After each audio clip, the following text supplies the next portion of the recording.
Hi hello friends, ನಾನಿವತ್ತು spicy and cheesy ಆಗಿರುವ ಸ್ಯಾಂಡ್ವಿಚನ್ನು ಹೇಳ್ಕೊಡ್ತಿದ್ದೀನಿ. ಮೊದಲಿಗೆ ಒಂದು ಪ್ಯಾನನ್ನು ಬಿಸಿ ಮಾಡಲಿಕ್ಕೆ ಇಟ್ಟು ಅದಕ್ಕೆ ಒಂದು ಸ್ವಲ್ಪ ಎಣ್ಣೆ ಹಾಕಿ, ಬಿಸಿ ಆದಮೇಲೆ ಸ್ವಲ್ಪ ಜೀರಿಗೆ, ಆಮೇಲೆ ಚಿಕ್ಕದಾಗಿ ಕಟ್ ಮಾಡಿರುವ 2 ಈರುಳ್ಳಿ ಹಾಕ್ಕೊಂಡಿದ್ದೀನಿ.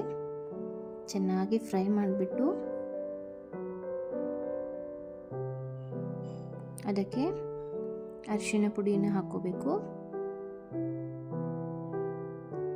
ಆಮೇಲೆ ಸ್ವಲ್ಪ ಚಿಕನ್ ಮಸಾಲ ಹಾಕ್ಕೊಂಡಿದ್ದೀನಿ.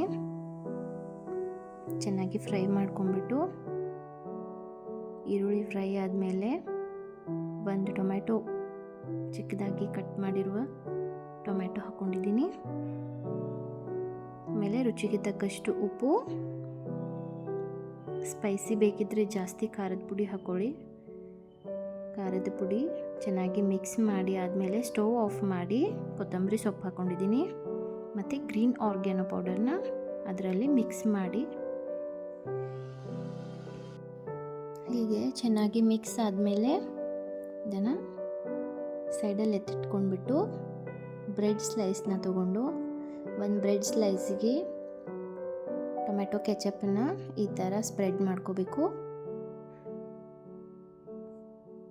ಈ ಥರ ಬ್ರೆಡ್ ಫುಲ್ಲಾಗಿ ಸ್ಪ್ರೆಡ್ ಮಾಡಿಕೊಂಡು ಇನ್ನೊಂದು ಪೀಸ್ ಬ್ರೆಡ್ಗೆ ವೆಜ್ ಮಯೋನೀಸ್ ಹಾಕ್ಕೊಂಡಿದ್ದೀನಿ.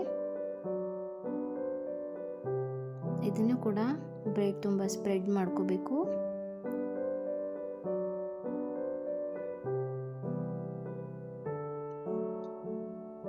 ಈ ಥರ ಸ್ಪ್ರೆಡ್ ಮಾಡ್ಕೊಂಡಾದ್ಮೇಲೆ ಅದಕ್ಕೆ ಫ್ರೈ ಮಾಡ್ಕೊಂಡಿದ್ದು ಈರುಳ್ಳಿ ಎಲ್ಲ ಇರುತ್ತಲ್ಲ ಅದನ್ನು ಹಾಕ್ಕೊಂಡ್ಬಿಟ್ಟು ಬ್ರೆಡ್ ಸ್ಲೈಸ್ ಮೇಲೆ ಈ ಥರ ಚೆನ್ನಾಗಿ ಎಲ್ಲ ಕಡೆನೂ ಸ್ಪ್ರೆಡ್ ಮಾಡ್ಕೋಬೇಕು.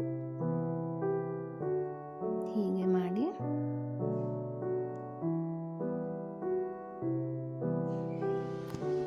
ಈ ಥರ ಬ್ರೆಡ್ ತುಂಬ ಚೆನ್ನಾಗಿ ಸ್ಪ್ರೆಡ್ ಮಾಡ್ಕೊಂಡ್ಬಿಟ್ಟು ಇದನ್ನು ಸೈಡಲ್ಲಿ ಎತ್ತಿಟ್ಕೋಬೇಕು. ಇದಕ್ಕೆ ನಾನಿವಾಗ ಅಮೂಲ್ ಚೀಸ್ ಸ್ಲೈಸಸನ್ನು ಆ್ಯಡ್ ಮಾಡ್ತಿದ್ದೀನಿ. ಸ್ಯಾಂಡ್ವಿಚ್ಗೆ ಯೂಶ್ವಲಿ ಚೀಸ್ ಸ್ಲೈಸಸ್ ಇದ್ದರೆ ತುಂಬ ಚೆನ್ನಾಗಿರುತ್ತೆ. ಸೊ ಈ ಥರ ಅಮೂಲ್ ಚೀಸನ್ನು ನಾನು ಹಾಕ್ಕೊಂಡ್ಬಿಡ್ತಾ ಇದ್ದೀನಿ. ಆಮೇಲೆ ಕೆಚಪ್ ಹಾಕಿರೋ ಬ್ರೆಡ್ಡಿಂದ ಕವರ್ ಮಾಡಿ ಸ್ವಲ್ಪ ಪ್ರೆಸ್ ಮಾಡ್ಕೊಳ್ಳಿ. ಆಮೇಲೆ ಸ್ಟವ್ ಮೇಲೆ ನಾನ್ ಸ್ಟಿಕ್ ತವ ಬಿಸಿ ಮಾಡಲಿಕ್ಕಿಟ್ಟು ಅದಕ್ಕೆ ತುಪ್ಪ ಅಥವಾ ಬಟರ್ ಕೂಡ ಯೂಸ್ ಮಾಡ್ಕೋಬೋದು. ನಾನಿಲ್ಲಿ ತುಪ್ಪನ ಯೂಸ್ ಮಾಡಿದ್ದೀನಿ. ಬ್ರೆಡ್ಡಿನ ಮೇಲ್ಭಾಗಕ್ಕೂ ಈ ಥರ ತುಪ್ಪ ಹಾಕ್ಕೋಬೇಕು. ಚೆನ್ನಾಗಿ ಈ ಥರ ಪ್ರೆಸ್ ಮಾಡಿ ಮಾಡಿ ಬೇಯಿಸ್ಕೋಬೇಕು. ನಿಮ್ಮ ಹತ್ರ ಗ್ರಿಲ್ಡ್ ತವ ಇದ್ರೂ ಯೂಸ್ ಮಾಡ್ಕೋಬೋದು ಸ್ಯಾಂಡ್ವಿಚ್ಗೆ. ಈ ಥರ ಪ್ರೆಸ್ ಮಾಡಿ ಬೇಯಿಸ್ಕೊಂಡ್ಬಿಟ್ಟು ಒಂದು ಪ್ಲೇಟ್ಗೆ ಸರ್ವ್ ಮಾಡಿ ಟ್ರಯಾಂಗಲ್ ಶೇಪಲ್ಲಿ ಕಟ್ ಮಾಡ್ಕೊಂಡ್ಬಿಟ್ರೆ ಸ್ಪೈಸಿ ಚೀಸಿ ಸ್ಯಾಂಡ್ವಿಚ್ ರೆಡಿ.